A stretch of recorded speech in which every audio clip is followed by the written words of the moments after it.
नमस्कार दोस्तों, स्वागत करते हैं आप सभी कई अवस्थी जी क्विज में। तो दोस्तों आज जो है कि बिहार डीएलएड प्रवेश परीक्षा 2024 के लिए साइंस का प्रैक्टिस सेट नंबर 2 लेके आए हुए हैं। देखिए ये आपका न्यू प्रैक्टिस सेट दिया जा रहा है जिसमें कि डेली आपको 30 क्वेश्चन दिया जाते हैं और ये आपके सिलेबस के आधार पर दिया जाता है। देखिए इससे पहले जो है कि एक प्रैक्टिस सेट आपका कंप्लीट हो चुका था, अगर नहीं देखे ज़रूर देख लीजिएगा, लिंक डिस्क्रिप्शन में दिया हुआ है। तो चलिए शुरू करते हैं। फ्रेंड आज के सेशन को लाइक करके आप सभी शेयर ज़रूर कर दीजिएगा और जो भी चैनल पर अवेलेबल है पहली बार आए चैनल को जरूर सब्सक्राइब कर घंटी को प्रेस कर लीजिएगा ताकि जब भी बिहार डीएलएड से संबंधित क्लास हो तो नोटिफिकेशन आप सभी को प्राप्त हो जाए। तो चलिए शुरू करते हैं। आज का पहला क्वेश्चन है कि शरीर के तापमान को नियंत्रित करता है। अगर इन सेट में किसी भी क्वेश्चन का आंसर पता हो तो अपना आंसर आपसे नीचे कमेंट बॉक्स में बता सकते हैं। राइट आंसर ऑप्शन में भी हो जाएगा हाइपोथैलेमस। याद रखिएगा आप सभी। देखिए शरीर के तापमान को जो नियंत्रित करता है वो हाइपोथैलेमस करता है। याद रखिएगा आप सभी। तापमान आपका नहीं होगा, थैलेमस भी नहीं होगा। यहाँ पर देखिएगा आपका ये एक प्रोमस्तिष्क है, ये प्रॉपर आप इमेज देख सकते हैं। यहाँ आपका थैलेमस है, ध्यान दीजिएगा ये वाला जो पार्ट आप सभी देखते हैं, और ये है आपका हाइपोथैलेमस। याद रखिएगा आप सभी। और यही क्या करता है, आपके शरीर के तापमान को नियंत्रित करता है। याद रखिएगा। तो यही क्वेश्चन पूछने का आपका एक तरीका था, तो ध्यान दीजिएगा आप सभी। आइए अगला क्वेश्चन देख लीजिएगा। गेहूं का कीट डैश के कारण से होता है। जो गेहूं का कीट रोग जो है ये किसके कारण से होता है? राइट आंसर हो जाएगा ऑप्शन नंबर बी, कवक के कारण से। याद रखिएगा आप सभी। Option number B correct answer होगा। अच्छा यहीं से याद रखिएगा कवक के कारण और कौन कौन सा रोग होता है, जैसे कह सकते हैं कि गंजापन जो होता है ये कवक के कारण होता है। याद रखिएगा आप सभी मुख्य रूप से। या दाग धब्बा लग जाना वो भी कवक के कारण होता है। कल के सेशन में आपको जीवाणु और विषाणु के कारण होने वाला रोग बताए थे आपको हम, जैसे कह सकते हैं कि हैजा, ये मुख्य रूप से किसके कारण हो जाता है, आपका जीवाणु के कारण होता है। उसी प्रकार से चिकन पॉक्स हो गया, चेचक हो गया, ये सब भी आपका विषाणु के कारण होने वाला रोग है। निम्नलिखित में से कौन सा जंतु कोशिका में नहीं पाया जाता है? देखिए इनमें से आपको जंतु कोशिका में नहीं जो पाया जाता है वो कौन सा नहीं पाया जाता है। सबसे पहले आप समझिएगा कोशिका के बारे में। देखिए एक होता है पादप कोशिका और एक होता है जंतु कोशिका। याद रखिएगा आप सभी। तो इधर जो देख रहे हैं ये जंतु कोशिका है और यहाँ जो देख रहे हैं ये पादप कोशिका है। तो ये समझिएगा जो आपका जंतु कोशिका होता है ये आपका गोलाकार होता है, जबकि पादप कोशिका किस प्रकार का होता है, चौकर होता है। इस प्रकार से चौखट होता है।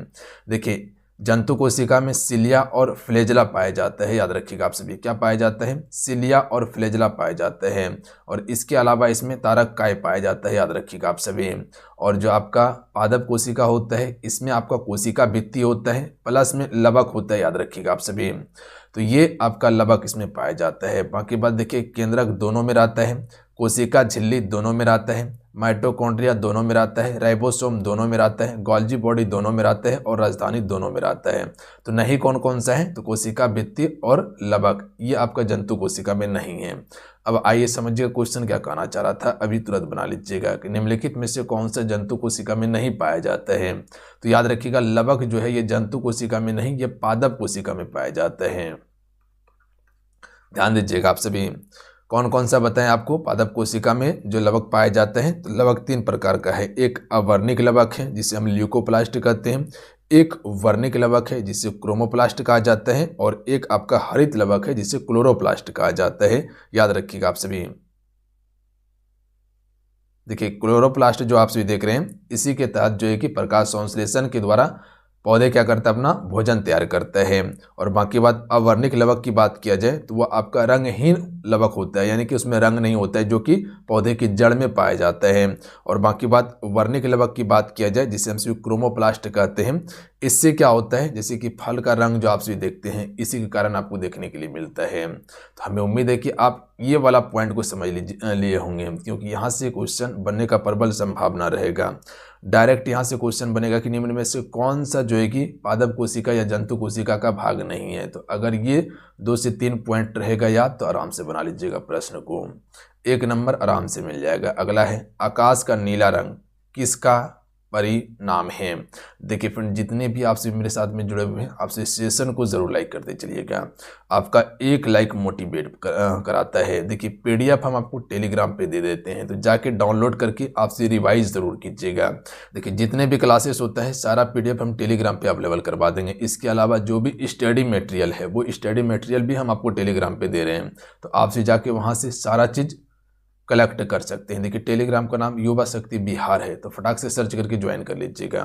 तो देखिए आकाश का नीला रंग जो होता है ये आपका परिकिरणन के कारण होता है, याद रखिएगा आप सभी, क्योंकि आपको पता है कि पृथ्वी पर क्या है आपका 71% जल है, याद रखिएगा, जबकि स्थल की बात किया जाए तो 29% है। तो यही जल के परिकिरण के कारण जो है कि आपको आकाश नीला दिखाई देता है, तो याद रखिएगा आप सभी। अच्छा, अपवर्तनांक का प्रमुख घटना कौन सा है, तो कह सकते हैं कि जैसे एक गिलास है और इसमें पानी दे के उसके बाद जो है कि चम्मच डालिएगा तो देखिएगा आपको टेढ़ा दिखाई देगा दूर से, तो ये क्या है अपवर्तनांक का ही मुख्य कारण है। कह सकते हैं कि जैसे एक मछली मारने वाला है, अगर समुद्र या पोखर में मछली को देखा तो उसे निशाना कहाँ लगाना चाहिए, तो मछली से जस्ट थोड़ा सा नीचे लगाना चाहिए, क्योंकि अपवर्तनांक के कारण जो चीज़ें आपको वास्तविक दिखाई दे रहा है वो वास्तविक होता नहीं है, तो याद रखिएगा ये अपवर्तनांक का कारण है। परावर्तन का कारण क्या है, कह सकते हैं कि प्रकाश आ रहा था, उसके बाद जो है कि फिर जिस दिशा से आया उसी दिशा में मुड़ गया प्रकाश, वो क्या है आपका परावर्तन है। अगला है विषाणु द्वारा जंतुओं में उत्पन्न होने वाला रोग कौन सा है। चलिए क्वेश्चन 5 पर आप भी ध्यान दीजिएगा और इस क्वेश्चन का आपसे राइट आंसर कीजिएगा।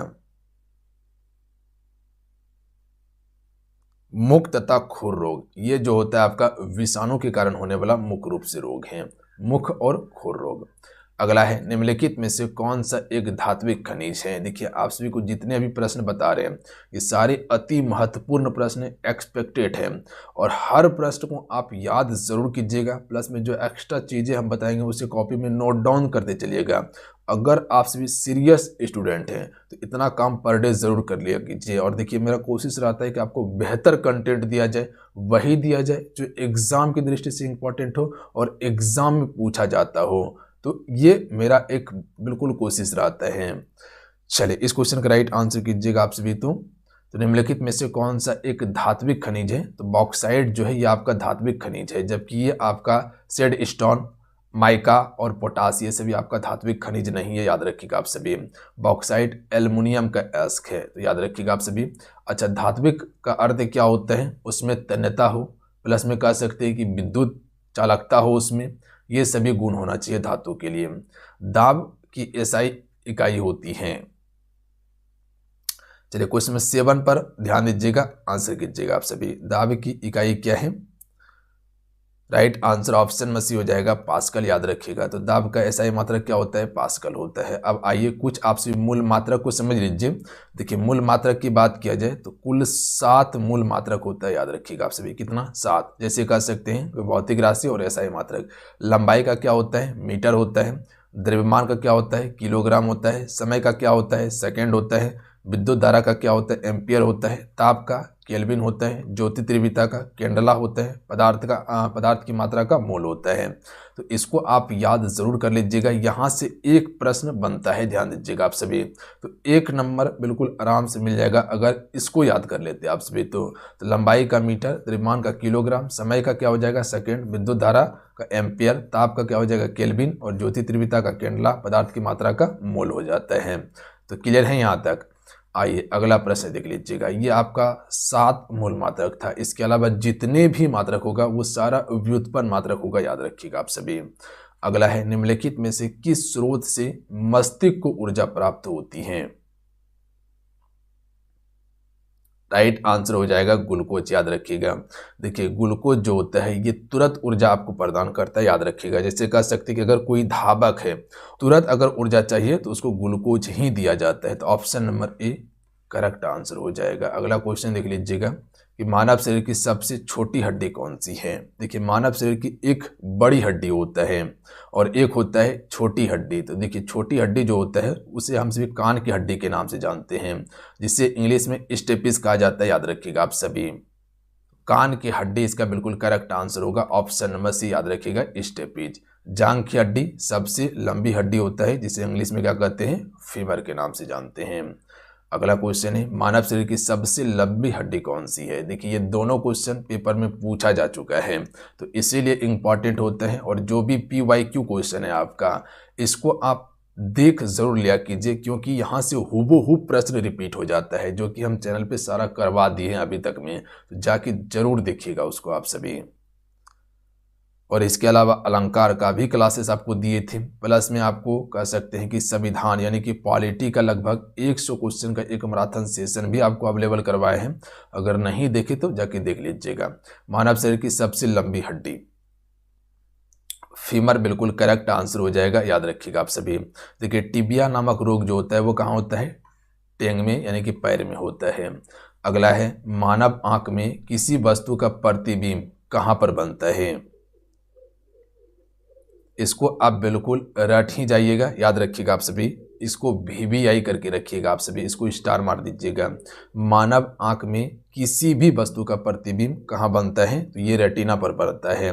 और ये क्वेश्चन आपके पेपर में निश्चित है कि पूछा ही पूछा जाएगा किसी न किसी शिफ्ट में, याद रखिएगा आप सभी, कहाँ पर, रेटिना में बनता है।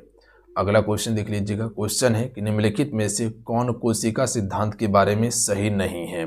देखिए कल के सेशन में आपको कोशिका के बारे में बताए थे कि सबसे पहले कोशिका की खोज किसके द्वारा किया गया था, रॉबर्ट हुक के द्वारा किया गया था, जो कि मृत कोशिका का खोज किया गया था, याद रखिएगा। जबकि ल्यूवेनहॉक ने जीवित कोशिका का खोज किया था। अब यहाँ बताना है कि कोशिका सिद्धांत के बारे में कौन सा कथन सही नहीं है। पहला ऑप्शन दिया हुआ है कि पुरानी कोशिकाएं विभाजित होकर नई कोशिका बनती है, बिल्कुल सही कथन है। जो पहले कोशिका है, याद रखिएगा आप सभी, वही कोशिका विभाजित होकर न्यू कोशिका बनती है, और पुराना कोशिका क्या हो जाती है, मर जाती है, याद रखिएगा आप सभी। तो ये कथन बिल्कुल सत्य है। दूसरा है कि सभी जीवित चीज़ें कोशिकाओं की बनी होती है, बिल्कुल। जो अभी पृथ्वी पर आप सभी देख रहे हैं जितने भी जीवित चीज़ है वो सारी कोशिका की बनी होती है, ध्यान दीजिएगा आप सभी। उसके बाद चौथा ऑप्शन देखिएगा कि किसी जीव की संरचना उसके कोशिकाओं के गठन पर ही निर्भर करती है, ये भी बिल्कुल सही कथन है कि कोई भी जीव है और उसकी संरचना की बात किया जाए तो वो कोशिका के गठन पर ही निर्भर करती है। उसके बाद ऑप्शन नंबर सी देखिएगा कि सभी कोशिकाएं समान होती है, ये कथन आपका गलत है, याद रखिएगा। सभी का कोशिका समान नहीं हो सकता, याद रखिएगा। यहीं पर क्लियर किया गया है कि किसी भी जीव की संरचना उसकी कोशिकाओं के गठन पर निर्भर करती है कि उसका संरचना किस प्रकार से होने वाला है, ये कोशिका ही निर्धारित करता है। तो सभी के शरीर में समान कोशिका नहीं हो सकता है, तो ये कथन क्या है, बिल्कुल आपका गलत है। तो option number C right answer हो जाएगा। बात समझे आप सभी, बिल्कुल। आइए अगला क्वेश्चन देख लीजिएगा। अगर कहीं कोई दिक्कत होता है तो आप सभी नीचे कमेंट करके हमको जरूर बताइएगा। मनुष्यों में गुर्दे, जिसे हम विक्र कहते हैं, निम्नलिखित में से किस तंत्र के अंग हैं। देखिए ये आपका उत्सर्जन तंत्र के अंग है, ऑप्शन में सी राइट आंसर होगा, याद रखिएगा आप सभी।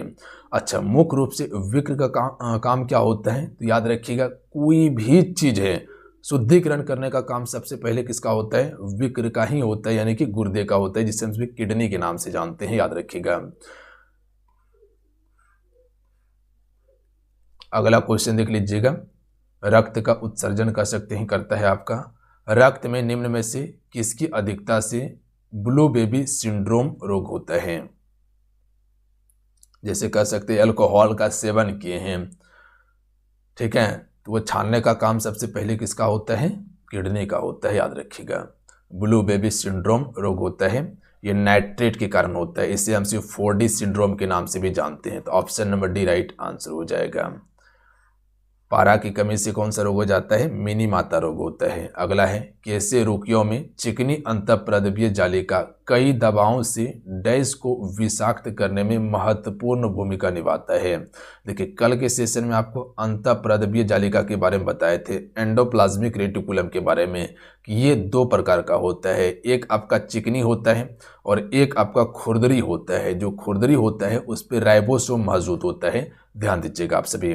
तो यहाँ करेक्ट आंसर ऑप्शन में भी हो जाएगा यकृत, याद रखिएगा कि कैसे रोगियों में चिकनी अंतःप्रद्रव्य जालिका कई दवाओं से यकृत को विषाक्त करने में महत्वपूर्ण भूमिका निभाता है। अगला क्वेश्चन है कि विद्युत उष्मक यानी कि इलेक्ट्रिक हीटर में तापमान अवयव किस धातु से बनाया जाता है? सिंपल भाषा में समझिएगा कि जो इलेक्ट्रॉनिक हीटर जो होता है ये किसका बना होता है? नाइक्रोम का बना होता है। Option number D right answer हो जाएगा। जो आप सभी हीटर देखते हैं इसमें देखिएगा तो एक आपका तार का एक जो है कि क्वाइल का बनाया जाता है जिससे जो है कि आपका आग उत्पन्न होता है ना, वो आपका नाइक्रोम का बना होता है। तो option number D right answer होगा।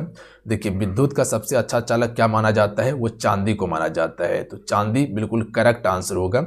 और चांदी महंगा होने के कारण जो है कि ज़्यादातर तांबा का उपयोग होता है। अगला क्वेश्चन देख लीजिएगा। पृथ्वी के गुरुत्वाकर्षण के कारण त्वरण का मान अधिकतम डैश है, यानी कि त्वरण का मान अधिकतम कहाँ पे होता है? देखिए फिर से एक बार सभी से रिक्वेस्ट करेंगे कि आप इस सेशन को ज़रूर लाइक कर दीजिएगा, जितने भी मेरे साथ में अभी तक में जुड़े हुए हैं इतना सा काम आपसे ज़रूर कर लीजिएगा। और प्लस में फटाफट जाके टेलीग्राम ग्रुप को आपसे ज्वाइन कर लीजिएगा और व्हाट्सएप ग्रुप का भी लिंक हम डिस्क्रिप्शन में दिए हुए हैं।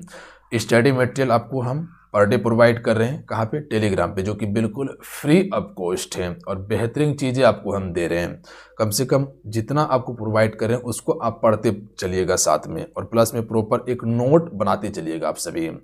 और जो भी पीडीएफ हम दे देंगे, अगर जो मास्टर पीडीएफ होगा, जैसे कि अभी अलंकार का पीडीएफ दिए थे, प्लस में 100 क्वेश्चन का भी पीडीएफ देना बाकी है, तैयार हो रहा है, तो वो पीडीएफ हम आपको प्रोवाइड कर देंगे। तो इसका प्रिंट आउट करवा के रिवाइज कीजिएगा।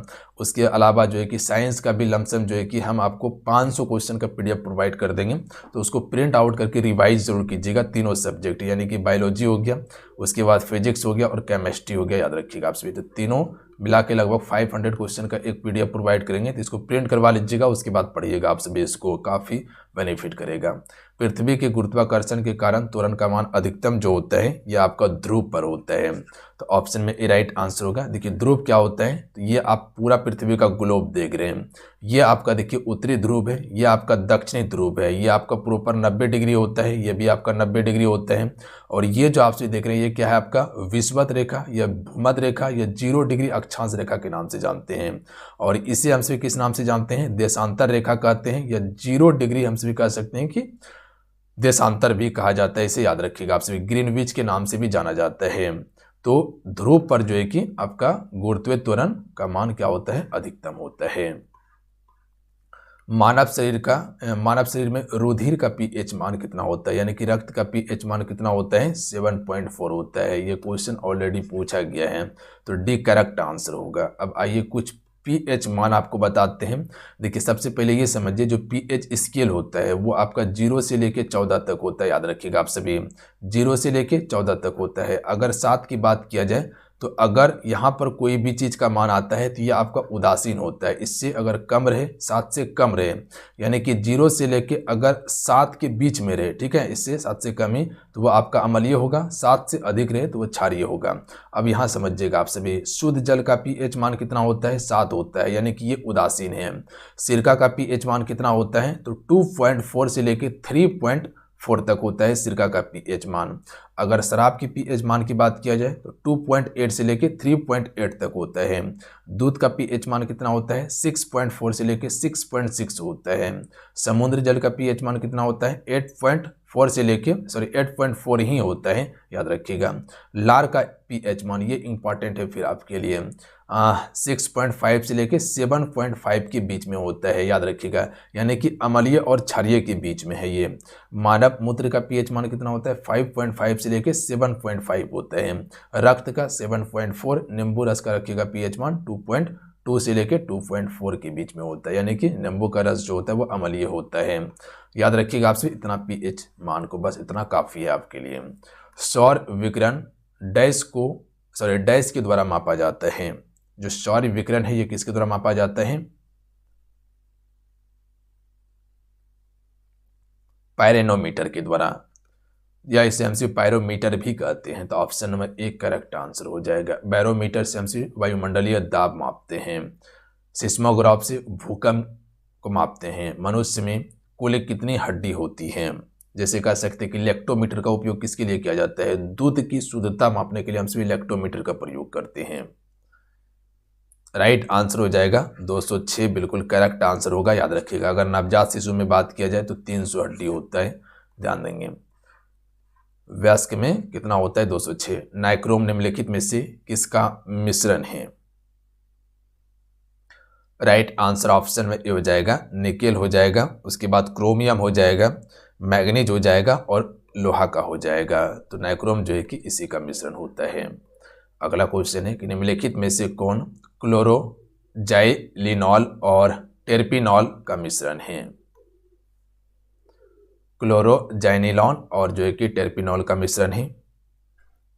डेटॉल जो है कि करेक्ट आंसर होगा आपका। अगला है कि जब आप अपनी हथेली पर एसीटोन डालते हैं और आपकी हथेली में ठंडक महसूस होती है तो दी गई अभिक्रियाओं में से ऐसा किस कारण से आपको महसूस होता है? एसीटोन डालने के बाद जो है कि आपके हाथ में ठंडक महसूस होता है, इसका कारण क्या है?